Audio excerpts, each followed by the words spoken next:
Di antara kaisar-kaisar kuno. Jika kaisar sangat bijaksana. Dan juga kaisar yang berkemampuan. Para menteri di bawahnya. Semuanya melayani kaisar dengan patuh. Negara-negara vasal. Negara vasal itu sedikit seperti gubernur provinsi di dalamnya. Sekretaris komite provinsi, dan sebagainya. Negara-negara di setiap provinsi, yaitu negara vasal di bawahnya serta daerah yang dikelola langsung oleh kaisar. Para pejabat daerah sangat patuh pada kaisar. Dan jika kaisar bisa mendidik seorang putra mahkota. Putra mahkota ini juga memiliki kebijaksanaan dan kecerdasan.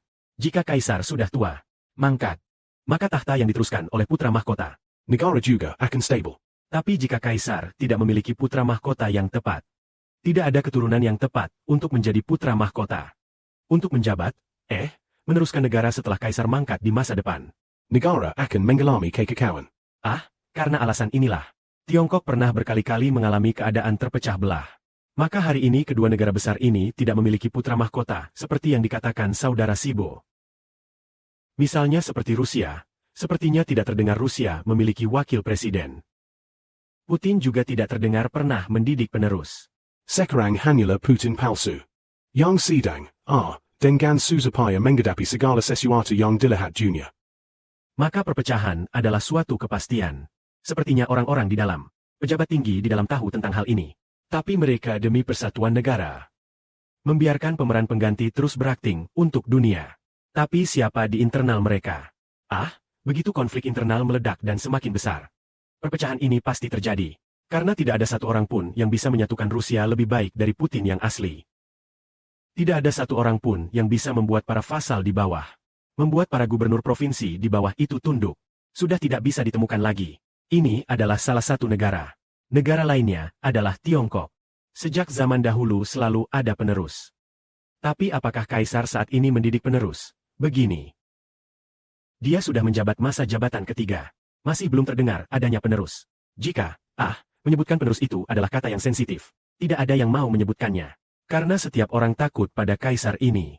Sedangkan sebelumnya, pemimpin-pemimpin sebelumnya semuanya memiliki penerus.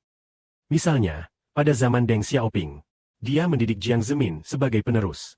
Jiang Zemin, mendidik Hu Jintao. Hu Jintao lalu 11 Jinping, setelah 11 Jinping, sudah tidak ada lagi. Ini berarti begitu kaisar saat ini mangkat. Baik, tiba-tiba pendarahan otak dan tidak bisa bergerak. Atau tiba-tiba karena alasan apapun, harus masuk ke peti mati. Jika terjadi kecelakaan seperti ini, siapa yang akan mengendalikan situasi? Tidak ada yang mengendalikan situasi. Karena sudah sekian lama. Tidak ada satupun orang dengan otoritas politik yang bisa mengendalikan seluruh negeri. Itu karena siapapun yang ingin menjadi penerus. Semuanya sudah disingkirkan oleh kaisar tua. Dicabut dan dieliminasi. Jika demikian, berarti kedua negara ini pasti terpecah.